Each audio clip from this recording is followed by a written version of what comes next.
విన్నప్పుడు సూపర్ రా వీళ్ళు అనుకుంటే అది ఆశీర్వాదం కదా. పౌలు వీళ్ళకు జ్ఞాపకం చేస్తూ, వీళ్ళేమో శ్రమల్లో ఉన్నారు, పాపం దేవుడు నమ్ముకున్నందుకు ఇబ్బంది పడుతున్నారు. ఇబ్బంది పడతా ఉంటే వీళ్ళకి పౌలు ఏం చేస్తారంటే, దేవుడు మిమ్మల్ని ఆశీర్వదించాడని మాట్లాడుతున్నాడు. అంటే లోకం ఆశీర్వాదం అనుకునేది, దేవుడు ఆశీర్వదించాలి అనుకునేది వేరు. అర్థమవుతుందా? లోకం దేన్ని ఆశీర్వాదం అనుకుంటుంది? ఇందాక మనం అనుకున్నట్లుగా డబ్బు, వాళ్ళు పట్టిందల్లా బంగారం అయిపోవాలి. ఎకరాలుంటే, పొలాలుంటే, ఇళ్ళుంటే, డబ్బు ఉంటే, వాళ్ళు అనుకునేవన్నీ మంచిగా జరుగుతూ ఉంటే దేవుడు మిమ్మల్ని భలే ఆశీర్వదించాడు అంటారు కదా. దేవుడు వాటిని, భౌతిక సంబంధమైన ప్రతి అవసరతను కూడా ఆయన మన గురించి తెలుసు కనుక మనకేం కావాలో వాటిని అనుగ్రహిస్తాడు. మనం చేయాల్సింది ఏంటంటే, దేవుడు మనకిచ్చిన వాటి విషయమై సంతృప్తి కలిగి ఉండడం అనేది చాలా ప్రాముఖ్యమైనది. అర్థమైందా? మనం అడిగినా అడగకపోయినా ఆయన మన తండ్రిగా మన అవసరాలన్నిటినీ, మనకేం కావాలో వాటిని అనుగ్రహిస్తాడు. ఆదికాండం 2వ అధ్యాయం మనం చూస్తే, దేవుడు ఆదాముని సృష్టించి ఆదాముకు ఇల్లు ఇచ్చాడు కదా, ఆదాముకు పని ఇచ్చాడు, ఆదాముకు తర్వాత పెళ్లి చేశాడు, ఆదాముకి ఏవైతే అవసరం అవన్నీ కూడా ఇచ్చాడు. ఆ దేవుడే మన దేవుడు. మన జీవితాల్లో కూడా మనకేం కావాలో అవన్నీ దేవుడు సమకూరుస్తాడు. మనకి ఎంత డబ్బు కావాలి, మనకి ఎవరు కుటుంబ సభ్యులుగా ఉండాలి, మనకి ఏ ఇల్లు కావాలి, మనం ఎలాంటి పరిస్థితుల్లో మనం ఉండాలో అవన్నీ మనకంటే ఎక్కువగా మన గురించి తెలిసిన దేవుడు మనకు అనుగ్రహిస్తాడు. మనం ప్రభు మనకిచ్చిన వాటిని బట్టి సంతృప్తి కలిగి ఉండడం అనేది చాలా ప్రాముఖ్యమైన విషయం. చాలాసార్లు దేవుడు మనకిచ్చిన వాటిని పట్ల సంతృప్తి లేక మనం పాపం చేస్తాం. చాలాసార్లు అంటే పిల్లలు అంటారు కదా, మాకు ఆ ఇల్లు ఉంటే బాగు, నా చూడు ఎంత చిన్న ఇల్లు ఉందో అనుకుంటాం. అదవుతుందా? అట్లాగనమాట. దేవుడు మనకి ఏది ఇస్తే వాటిని బట్టి మనం సంతృప్తి కలిగి ఉండడం అనేది చాలా ప్రాముఖ్యమైన విషయం. అదవుతుంది. భౌతికంగా ఆయన అలా ఆశీర్వదించాడు, అందుకు దేవుడికి స్తోత్రం. రెండవది, దేవుడు ఏమనుకుంటున్నాడంటే, ప్రతి మనిషి కూడా ఆయన ప్రతి మనిషిని ఆశీర్వదించాలనుకుంటున్నాడు. ఎలాగా అనంటే, ఈ ఎఫెసీ పత్రిక 1వ అధ్యాయంలో మనం చూస్తే, ఆయన పాప క్షమాపణతో ప్రతి ఒక్కరిని ఆశీర్వదించాలనుకుంటున్నాడు. పాప క్షమాపణ ఇచ్చి, పాపముల నుండి విడిపించి మనుషులను ఆశీర్వదించాలనుకుంటున్నాడు. తన ఆత్మచేత ముద్రించాలి అని అనుకుంటున్నాడు. అర్థమవుతుందా? అంతేకాకుండా ఆయన తన కృపను మనకు అనుగ్రహించి మనలను ఆశీర్వదించాలనుకుంటున్నాడు. ఇది దేవుడు మనకి ఇవ్వాలనుకుంటున్నటువంటి ఆశీర్వాదం. ఎందుకు అనంటే, ఈ భూమి మీద ఒక మనిషి సకల ఐశ్వర్యాలు కలిగి ఉండి తన ప్రాణాన్ని పోగొట్టుకుంటే, దేవుడు లేకుండా తనకేం ప్రయోజనం చెప్పండి? అన్నీ కలిగి ఉండి, మంచి ఆరోగ్యం ఉండి, కావాల్సినంత డబ్బు ఉండి, కావాల్సినంత అన్నీ ఉండి, దేవుడు లేకుండా, పాపక్షమాపణ లేకుండా తన ప్రాణాన్ని పోగొట్టుకుంటే ఎంత నష్టమో తెలుసా? తన నష్టాన్ని ఇంకెవరూ పోర్చలేరు.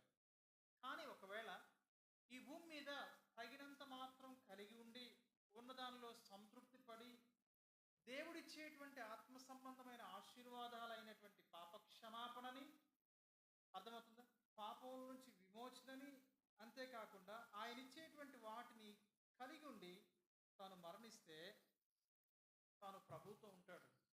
పాపక్షమాపణ కలిగిన వ్యక్తి ప్రభుతో ఉంటాడు కదా. యేసుక్రీస్తు ప్రభువారితో సంబంధం కలిగినటువంటి వ్యక్తి ఆయనతో ఉంటాడు. ఎంత గొప్ప ధన్యత అండి. అంతేకాకుండా ఆయన అంగీకరించినటువంటి వ్యక్తులకు భద్రతనిస్తాడంట ఆయన. ఎంత గొప్ప ధన్యత. ఈ ఆశీర్వాదాన్ని దేవుడు ఇవ్వాలనుకుంటున్నాడు.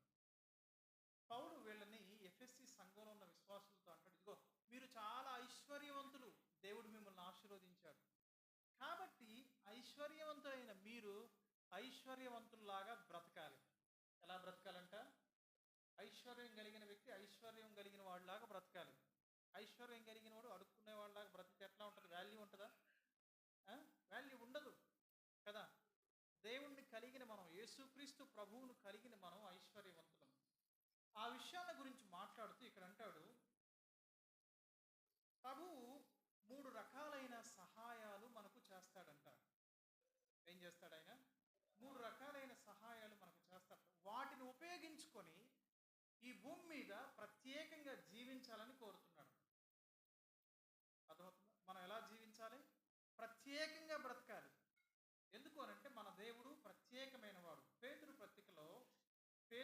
మాట్లాడుతూ ఇలా అంటాడు. పేతురు మొదటి పత్రిక 1వ అధ్యాయం 16వ వచనంలో, మిమ్మును పిలిచిన వాడు పరిశుద్ధుడు గనుక మీరును సమస్త ప్రవర్తన యందు పరిశుద్ధులై ఉండండి అంటాడు. మనల్ని పిలిచిన ప్రభు ఎలాంటి వాడు చెప్పండి? ఎలాంటి వాడు? పరిశుద్ధుడు గనుక మనం కూడా పరిశుద్ధులుగా ఉండాలని ఆయన ఆశపడుతున్నాడు. అర్థమవుతుందా? ఈ ప్రత్యేకంగా పరిశుద్ధత అంటే ప్రత్యేకంగా ఉండడం. ఈ ప్రత్యేకంగా జీవించే క్రమంలో మనంగా ప్రత్యేకంగా బ్రతకలేం. నేను దేవుడు నమ్ముకున్నా, నేను మంచిగా బ్రతకాలంటే మంచిగా బ్రతకం మనం. ఎందుకనంటే మనకు ఆ శక్తి లేదు. మనం శరీరంలో ఉన్నాం కనుక చాలాసార్లు ఓడించబడిపోతూ ఉంటాం, చాలాసార్లు లొంగిపోతూ ఉంటాం పాపానికి. ఎందుకు? మనకు ఆ శక్తి లేదు. తండ్రి అయినటువంటి దేవుడు తన పిల్లలైనటువంటి మనలను ప్రేమించాడు కనుక ఈ 3 అద్భుతమైనటువంటి సహాయాలను మనకు అనుగ్రహించాడు. ఈ సహాయం ద్వారా మనం ఖచ్చితంగా బలంగా ప్రభు కొరకు జీవించగలుగుతాం. మొదటి సహాయం ఏంటి అంటే ఆయన శక్తిని మనకిచ్చాడు. 11వ వచనం చూడండి. తుదకు ప్రభు యొక్క మహాశక్తిని బట్టి ఆయన యందు బలవంతులై ఉండుడి. దేవుడు మనకేమిచ్చాడు చెప్పండి? తన శక్తిని ఇచ్చాడు. ఎవరు చెప్పాలి? అందరూ చెప్పాలా? ఏమిచ్చాడు ఆయన మనకి? తన శక్తిని మనకిచ్చాడు. ఏ విశ్వాస అయితే దేవుని శక్తిని కలిగి ఉంటాడో ఆ వ్యక్తి ప్రభు కొరకు నమ్మకంగా ఉంటాడు. ఈ పోరాటంలో, శరీరంతో జరిగే ఈ పోరాటంలో, మనం సాతానుతో చేసేటువంటి ఈ పోరాటంలో మనం శక్తివంతులుగా ఉంటాం. ఎప్పుడు అనంటే దేవుని సహాయాన్ని, దేవుని శక్తిని మనం కలిగి ఉన్నప్పుడు మాత్రమే. ఎలా మనం దేవుని సహాయాన్ని, దేవుని శక్తిని మనం కలిగి ఉండగలం అనంటే, దేవుని శక్తిని మనం ఎలా కలిగి ఉండగలము అనంటే ప్రార్థన, వాక్యం. అందరూ చెప్పండి. ఎప్పుడు మనం దేవుని శక్తిని కలిగి ఉండగలం? ప్రార్థన. ఏ విశ్వాస అయితే ప్రార్థన చేసుకుంటాడో, ఏ విశ్వాస అయితే వాక్యం చదువుకుంటాడో ఆ వ్యక్తులు మాత్రమే దేవుని శక్తిని కలిగి ఉండగలరు. చాలా క్రైస్తవ సంఘాల్లో దేవుని శక్తి విషయమై ఎన్నో తప్పుడు ఆలోచనలు ఉన్నాయి. అర్థమవుతుందా? కొన్నిసార్లు నేను వాళ్ళను విమర్శించడం కాదు, కానీ ఒక సరైన నేను అనుకున్నాను. కొద్దిసేపు వాయించి చాలా హడావిడిగా ఏదో ఆరాధన చేస్తున్నట్టు ఒక తన్మయంలోకి వెళ్ళిపోయి వాళ్ళు అనుకుంటారు మేము దేవుని శక్తిని కలిగి ఉన్నామని అనుకుంటారు. కానీ అది కాదు. దేవుని శక్తిని కలిగిన వ్యక్తులు ఎవరు అనంటే క్రమం తప్పకుండా ప్రార్థన చేసుకొని, క్రమం తప్పకుండా వాక్యం చదువుకున్న వ్యక్తులు దేవుని శక్తి కలిగి ఉంటారు. ఎవరు చెప్పండి? ఎవరు? క్రమం తప్పకుండా. అందుకే మీరు ఎంతమంది ప్రార్థన చేసుకుంటున్నారు ప్రతిరోజు? చేతులెత్తండి. ఎంతమంది రెగ్యులర్గా ప్రార్థన చేసుకుంటున్నారు? చాలా వందనాలు. ప్రార్థన లేని క్రైస్తవుడు శక్తి లేని క్రైస్తవుడు. ఎవరు చెప్పండి? అందరూ చెప్పండి. ఎవరు? ప్రార్థన లేని క్రైస్తవుడు శక్తి లేని క్రైస్తవుడు. వాక్యం చదవని క్రైస్తవుడు గురి లేని క్రైస్తవుడు. అందుకే జ్ఞానం లేని క్రైస్తవుడు. ప్రార్థన మనకు శక్తినిస్తుంది, వాక్యం మనకు జ్ఞానాన్ని ఇస్తుంది. ఎలా నడుచుకోవాలి ఈ లోకంలో అనేటువంటి జ్ఞానాన్ని మనకు ఇస్తుంది. ప్రార్థన, వాక్యం క్రైస్తవుల కంటే 2 రెక్కలు లాంటివి అంటారు. ఏంటంటే చెప్పండి? ప్రార్థన, వాక్యము క్రైస్తవునికి 2 రెక్కలు లాంటివి. ఏ పక్షి అయినా కానీ మీరు ఒక రెక్క దగ్గర చూసారా? కదా వీటిలో పక్షికి ఎన్ని రెక్కలు ఉంటాయి? మీ ఊళ్ళో పక్షులకి 2 రెక్కలు ఉన్నాయి. ఒక రెక్కతో ఏ పక్షి అయినా ఎగిరిద్దా? ఎగరదు. అర్థమవుతుందా? క్రైస్తవుడు కూడా ఈ లోకంలో విహరించాలి అనంటే, శక్తి కలిగిన వ్యక్తిగా జీవించాలి అనంటే ప్రార్థన, వాక్యం 2 ఉండాలి. ఎంతమంది బైబిల్ చదువుకుంటున్నారు? చేతులెత్తండి. మీ చేతులెత్తండి. ఎంతమంది బైబిల్ చదువుకుంటున్నారు? ప్రతి రోజు 3 చేతులు వేస్తాం. మిగతా వాళ్ళు ఎందుకు చదువుకోవట్లే? మనకి తీరుకుంటున్నాం కదా. అవునా? మనకి తీరుకుంటున్నాం. మీరు అనొచ్చు నాకు చదువు రాదు కదా అనొచ్చు. నేను చెప్పాను, చదువు రాని వాళ్ళు ఏం చేయాలా? తప్పకుండా ఏం చేయాలా? చదువు నేర్చుకోవాలి. నానంటా ఉంటాడు కదా, మీరు ఒక్కసారి అన్న బైబిల్ చదవకపోతే మీ సమాజం కూడా చేయాలని చెప్పాడు. నిజమే, బైబిల్ చదువుకోవాలి మనం ఖచ్చితంగా. చదువు రాకపోతే మన ఇంట్లో ఎవరో చదువు వచ్చిన వాళ్ళు ఉంటారు, వాళ్ళతో బైబిల్ చదివించుకోవాలి. లేదా అది కూడా లేకపోతే ఖచ్చితంగా చూడండి, వాళ్ళ మమ్మీ దొరుకుతుంది అనమాట. వాళ్ళ మమ్మీ చెప్తుంది బైబిల్ చదవాలి కోసం చెప్తుంది. వాళ్ళ మమ్మీ ఖచ్చితంగా చదవాలి. అదవుతుంది. దేవుడి నుంచి అలవాటు చేసుకోండి. చాలాసార్లు నేను ఈ క్వశ్చన్ వేసాను, ఎంతమంది ప్రార్థన చేసుకున్నారు, ఎంతమంది బైబిల్ చదువుకున్నారు? మీరు ప్రార్థన చేసుకునే వాళ్ళైతే బైబిల్ చదువుకునే వాళ్ళైతే మీరు శక్తి లేని వాళ్ళే. ఎందుకు? దేవుడితో సహవాసం చేస్తేనే మనకు శక్తి వస్తుంది, లేకపోతే మనకు శక్తి. క్రైస్తవ్యం అంటే దేవుడి వాక్యపు మాటల మీద జీవించేది. క్రైస్తవ్యం అంటే ఏం చెప్పండి? మనుషుల మాటల మీద జీవించేది కాదు. మనుషులు నేర్చుకున్న కొన్ని ఆచారాలను బ్రతికేది క్రైస్తవ్యం. కానీ అలాంటి క్రైస్తవ్యం అది నామకార్థపు క్రైస్తవ్యం. అలాంటి క్రైస్తవ్యం మూలంగా దేవుడికి బాధే.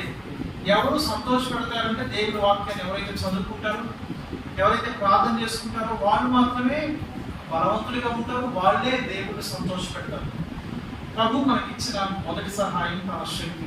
ఎలాంటి శక్తి అంటే చాలాసార్లు మనం అనుకుంటాం మంచిగా జీవించాలనుకుంటాం, కానీ మంచిగా జీవించలేం. చెడుగా బ్రతకూడదని అనుకుంటాం, కానీ చెడుగా బ్రతుకుతాం.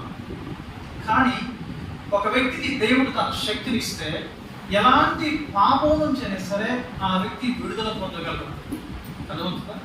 ఒక వ్యక్తి ప్రార్థన చేసుకుంటూ క్రమం తప్పకుండా వాక్యం చదువుతూ ఉంటే తను దేవుడి శక్తి కలిగిన వాడు కనుక ఎలాంటి శోధనలో నుంచైనా విడిపించబడతాడు. ఎలాంటి విషయాల్లో బలహీనంగా ఉన్నాడో ఆ విషయాల్లో దేవుడు తనకు సహాయం చేస్తాడు. అదవుతుంది. పాపం నుంచి మనుషులను విడిపించే శక్తి యేసు ప్రభువులో ఉంది. అందుకని ఎంత ఘోరమైనటువంటి పాపైనా యేసు ప్రభు దగ్గరకు వచ్చి విడుదల పొందగలరు. అందువల్ల కొన్నిసార్లు చాలాసార్లు మనకున్నటువంటి వ్యక్తిగతంగా మనకున్నటువంటి అలవాట్లు దీని నుంచి ఎట్లా బయటకు రావాలని మనకు అనిపిస్తూ ఉంటుంది. అది మనకు ఒక శోధనగా ఒక ఇందులో నుంచి నేను బయటకు వస్తే బాగుందని అనుకుంటాను. చూడండి, ప్రార్థన చేసుకోండి, దేవుని సహాయాన్ని పొందండి. ఆయన గురించి ఒక మాట యాకోబు పత్రికలో, ఆయన ఎవరిని గద్దెంపక అందరికీ ధారాళముగా దయచేసే దేవుడు అంట ఆయన. అర్థమవుతుందా? మనుషులు ఏం చేస్తారంటే మనలో ఏదైనా మిస్టేక్ కనపడింది అనుకోండి, ఎవరైనా తప్పు కనపడింది అనుకోండి, జీవితాంతం అదే తప్పు పెట్టి గోదార్థాలు పెట్టి చూస్తారు. అవునా? కానీ మన ప్రభు అలాంటి వాడు కాదు. యథార్థంగా ప్రభు దగ్గరికి వచ్చి క్షమాపణ అడిగితే, యథార్థంగా ప్రభు దగ్గరికి వచ్చి మనం ఒప్పుకోగలిగితే ఆయన మన పాపాలని, గతం యొక్క పాపాలని జ్ఞాపకం చేసుకోవడానికి. ఎందుకో తెలుసా? ఆయన క్షమించే దేవుడు. మన పాపం కొరకు ఆయన మాత్రమే రక్తం కార్చి చనిపోయాడు కనుక ఆయన దగ్గర పరిష్కారం ఉంది.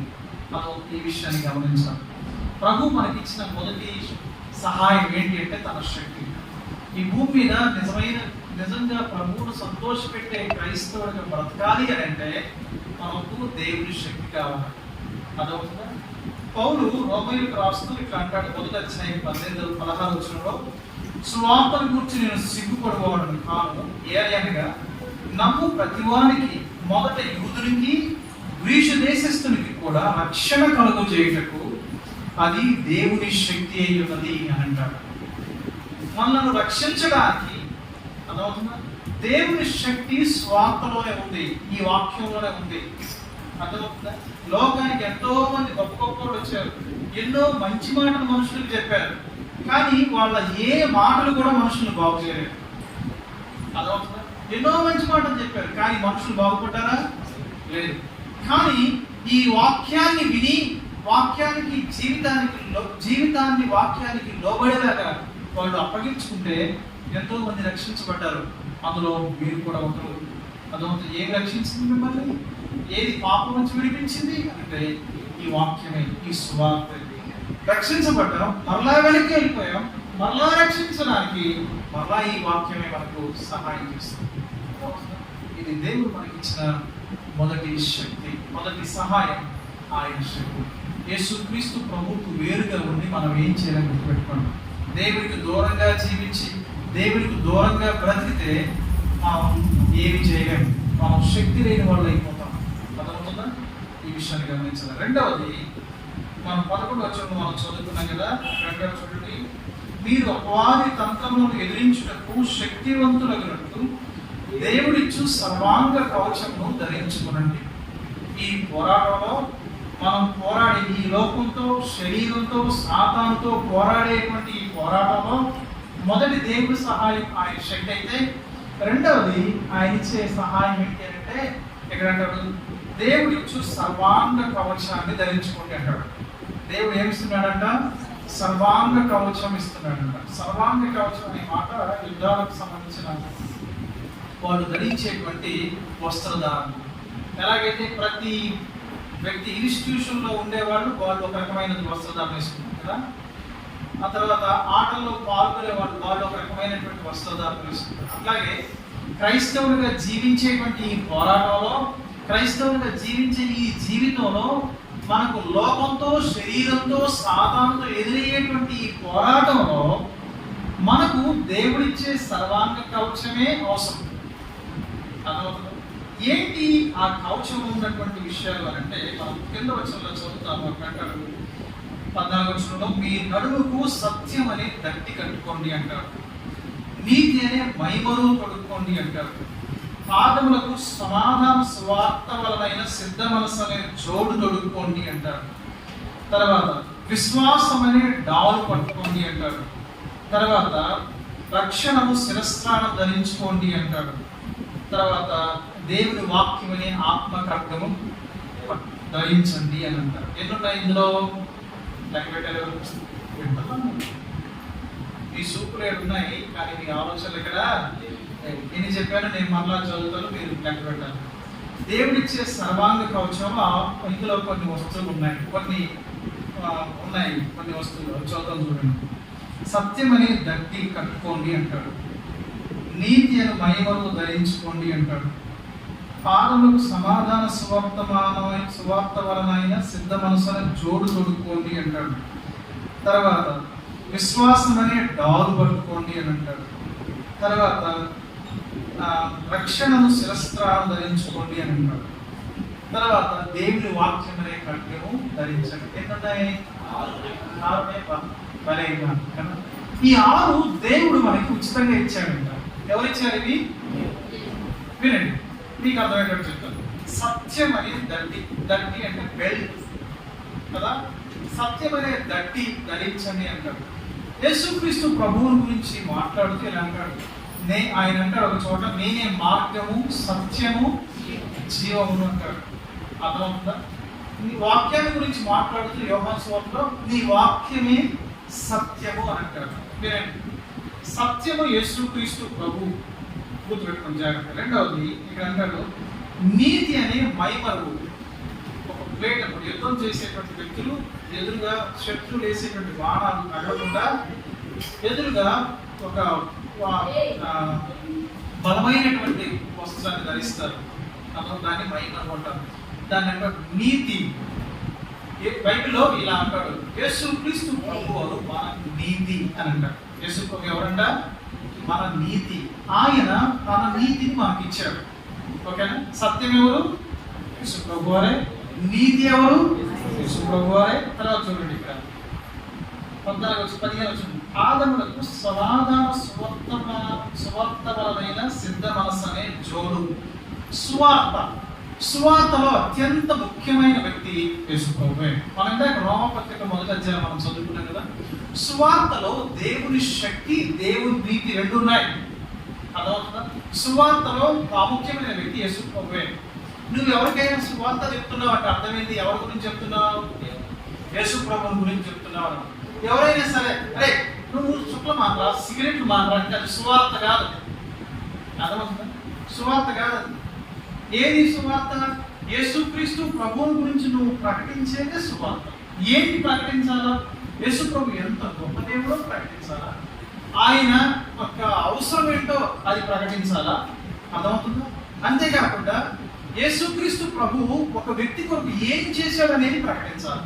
ఇవి ప్రకటించకుండా ఇగో నువ్వు యేసు ప్రభు దగ్గరికి రా, నీకు రోగాలు పోతాయి, నీకు జబ్బులు పోతాయి, నువ్వు పట్టిందల్లా బంగారం అయిపోతాయి, నీకు అదవుతుంది, ఇదవుతుంది, ఇవన్నీ కూడా తప్పే. ప్రకటించాల్సింది ఒకటే, మనిషి పాపి కనుక ఆ పాపికి పరిష్కారం యేసు ప్రభు దగ్గర. ఎందుకు? ఆయన పరిశుద్ధుడు కనుక.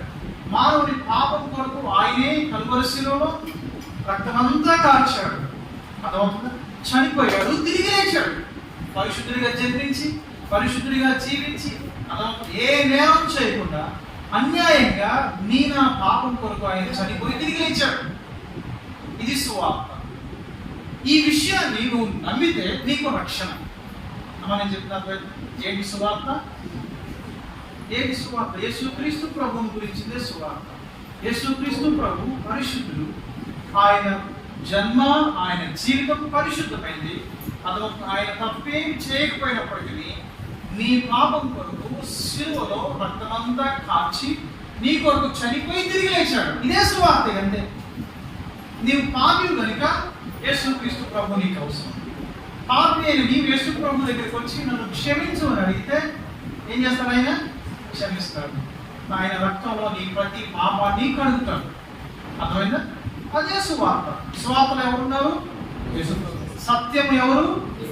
నీతి ఎవరు? సువార్తలో ఎవరున్నారు? ప్రాముఖ్యంగా యేసు ప్రభు ఉన్నారు. తర్వాత చూడండి, విశ్వాసం అనే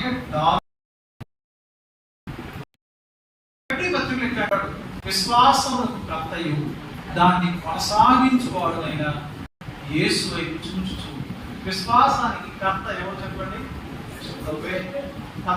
క్రైస్తవ విశ్వాసం చచ్చిపోయింది కాదు, క్రైస్తవ విశ్వాసం సజీవమైంది. మనం అనుకుంటాము నేను యేసు ప్రభుని ఎంత నమ్ముతున్నానో అంత మంచి విశ్వాసం కాదు. నిన్ను బట్టి విశ్వాసం గొప్పది కాదు. నీవు నమ్మే ప్రభు ఎలాంటి వాడో ఆయన బట్టి నీ విశ్వాసం గొప్పది.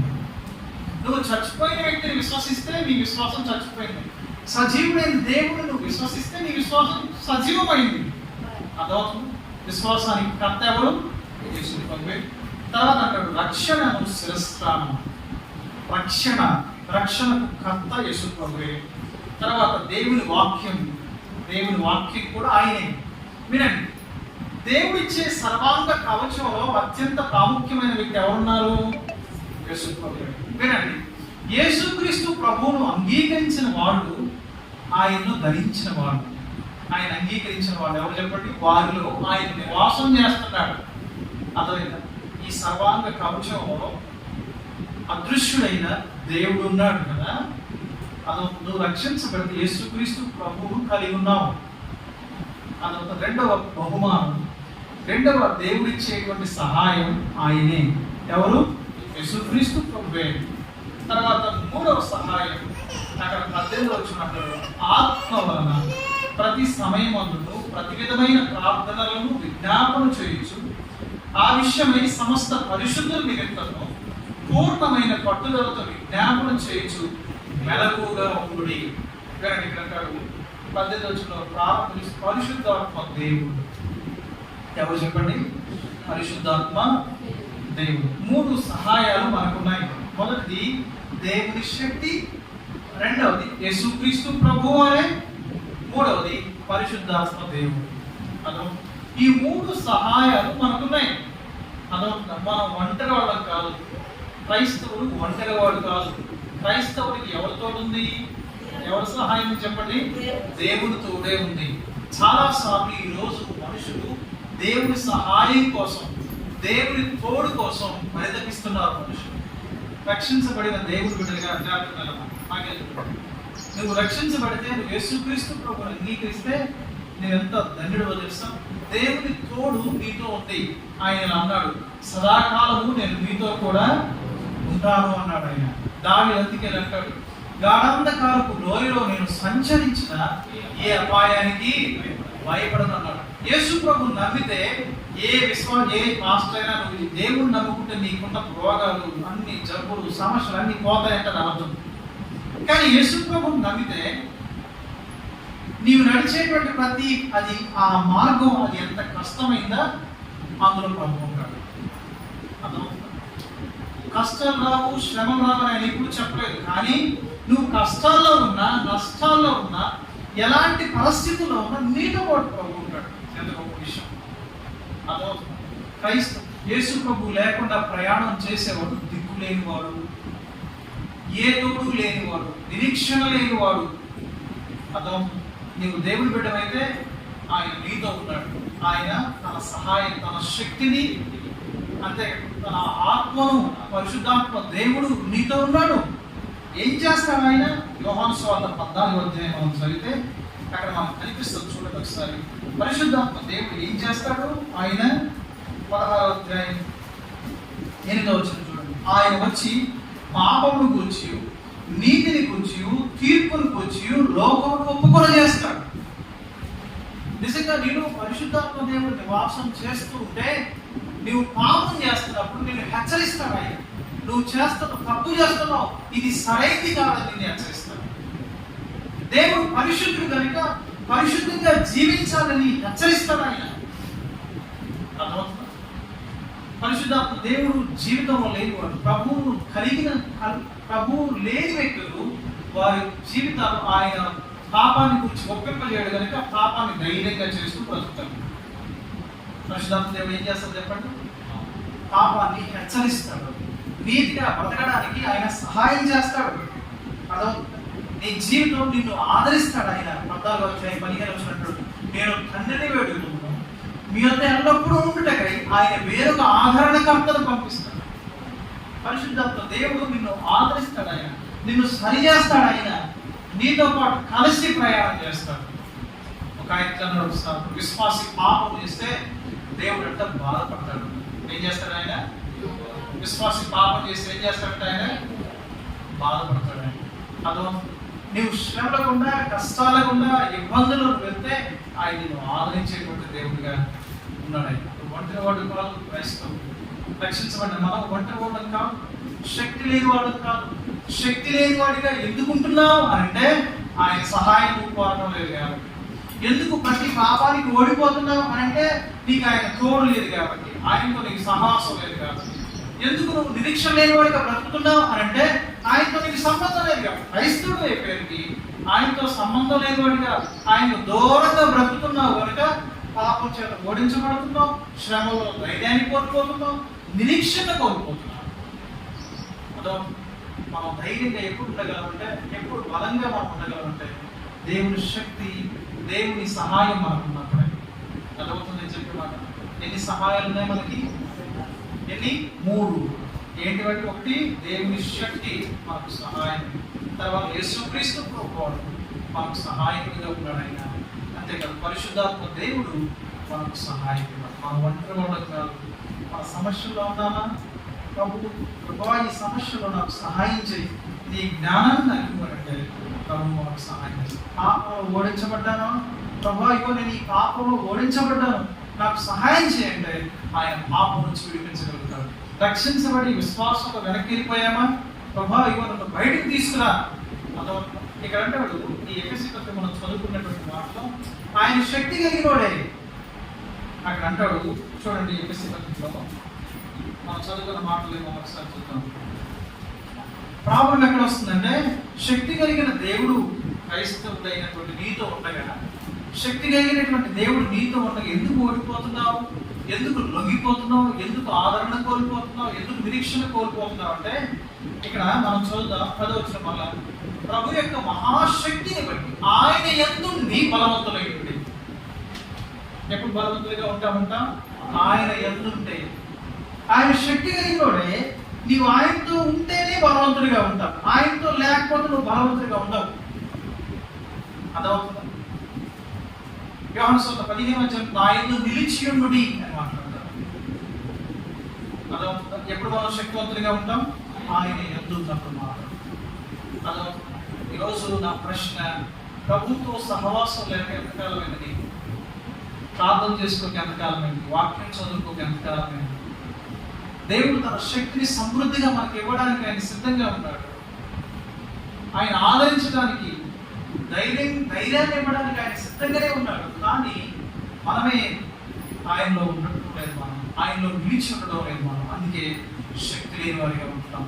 లోకం పాపం నుంచి విడిపించబడాలని, నిరీక్షణ కలిగి బ్రతకాలని, ధైర్యంగా ఉండాలని ఎంతో కానీ వాళ్ళకు లేదని. యేసు ప్రభువు నమ్మితే ఆయన తన శక్తిని ఇస్తాడు. యేసుక్రీస్తు ప్రభువుని కలిగి ఉంటే అదవుతుందని ఆయన నిన్ను తన పరిశుద్ధాత్మ శక్తి చేత నింపుతాడు.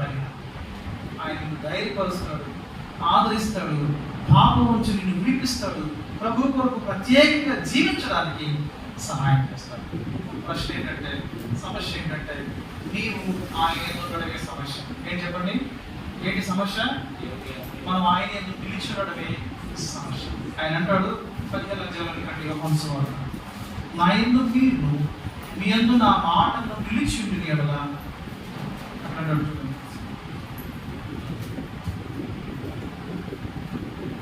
చూడు 15వ అధ్యాయం యోహాను సువార్త 4వ నా యందు నిలిచియుండుడి, మీ యందును నేను నిలిచియున్నాను. ఆయన ఎప్పుడూ సిద్ధంగానే ఉన్నాడు మనతో ఉండడానికి, తన శక్తిని ఇవ్వడానికి, మనకు సహాయం చేయడానికి. కాకపోతే సమస్య ఎక్కడ వస్తుందంటే బాగా నిలబడి ఉండడం లేదు. అలా ప్రార్థన చేసినప్పుడు నీలో నిలిచి ఉండడానికి నాకు శక్తి నీకు అని ప్రార్థన చేస్తాను. ఇక్కడ 5వ వచనం, ద్రాక్షావళి నేను, తీగల మీరు. ఎవడు నా యందు నిలిచి ఉండడో, నేను ఎవరి యందు నిలిచి ఉండడో వాడు బహుగా ఫలించడు. నాకు వేరుగా ఉండి మీరేమీ ప్రభువుకు వేరుగా ఉండి మనం ఏం చేయలేము. ఎన్ని సమస్యలున్నా, ఎన్ని ఇబ్బందులున్నా ప్రభుతో నువ్వు ఉంటేనే నీ సమస్యలకు పరిష్కారం అవుతుంది. కానీ అదైన ప్రభువుకు వేరుగా ఉండి మనం ఏం చేయలేము. ధన్యులు మనం. ఆయన తన శక్తిని, తన పరిశుద్ధాత్మ దేవుడిని మనకు బహుమానంగా ఇచ్చాడు. ఆయన నిలిచుందాం. ఆయన నిలిచుండడం అంటే ఆయన వాక్య ప్రకారం జీవించడం. అదో ఏ క్రైస్తవుడు నిలిచి ఉన్నాడు ఆయన అంటే ఆయన వాక్య ప్రకారం ఏ క్రైస్తవుడైతే జీవిస్తున్నాడో, ప్రార్థనతో దేవుని వాక్యంతో ఎవరైతే తీర్మానం చేసుకొని బ్రతుకుతున్నారో వాళ్ళు ఆయన నిలిచున్నారు. అలాగే ప్రార్థన లేకుండా, దేవుని వాక్యం లేకుండా జీవించడం అంటే శక్తి లేకుండా బ్రతకడం అన్నమాట. నువ్వు ఓడించబడతావు, ప్రతి శోధనకు లొంగిపోతావు, ప్రతి సమస్యలో చిక్కుంటావు, తప్పకుండా ఓడిపోతావు. అలాగే నువ్వు భద్రత కలిగి ఈ లోకంలో క్రైస్తవుడుగా ఒక శక్తి కలిగిన వాడిగా బ్రతకాలి అంటే దేవుడితో సహవాసం అనేది చాలా బాగుంది. అందుకే వ్యక్తిగతంగా దేవుడితో సహవాసం ఇంపార్టెంట్. సంఘంలో నీకు దేవుడితో సహవాసం చాలా ఇంపార్టెంట్. సంఘానికి దూరంగా ఉండి, దేవుడికి దూరంగా ఉండి నువ్వు క్రైస్తవుడుగా బ్రతకడం అనేది, దేవుడికి ఇష్టంగా బ్రతకడం అనేది అది అసాధ్యం. అందుకనే ఎవరితోన్నా నువ్వు దూరంగా ఉండు, సమస్యలేదు. కానీ దేవుడితో సంఘంతో దూరంగా ఉండి నువ్వు ఏ మేలు కూడా పొందలేదు. దేవుడి మాట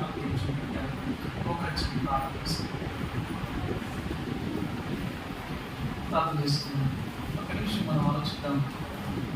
మనం ఒంటరి వాళ్ళం కాదు, మనం బలహీనులం కాదు. మనం బలంగా ఈ భూమి మీద బ్రతకడానికి, తన కొరకు నమ్మకంగా జీవించడానికి ఆయన తన శక్తిని ఇచ్చాడు. దేవుడు ఇంత శక్తిని మనకిస్తే మనం ఆయనలో నిలిచి ఉండకపోవడం మూలంగానే మనం నష్టపోతున్నాం చాలాసార్లు. ఎంత ప్రేమ కలిగిన దేవుడు అయినా పరిశుద్ధాత్మ దేవుడు బహుమానంగా ఆయన మన హృదయాల్లో నివసిస్తున్నాడు. నీవు ఆయనతో పరిచయం ఉంటే, ఆయనతో నువ్వు మాట్లాడగలిగే అనుభవం నీకుంటే, ఆయన మాట నువ్వు వినేటువంటి వ్యక్తిగా నువ్వు ఉంటే, అంటే ప్రార్థన చేయడం, వాక్యం చదువుకోవడం, ఈ అలవాటు నీకుంటే నువ్వు ఖచ్చితంగా శక్తివంతుడిగా ఉంటావు.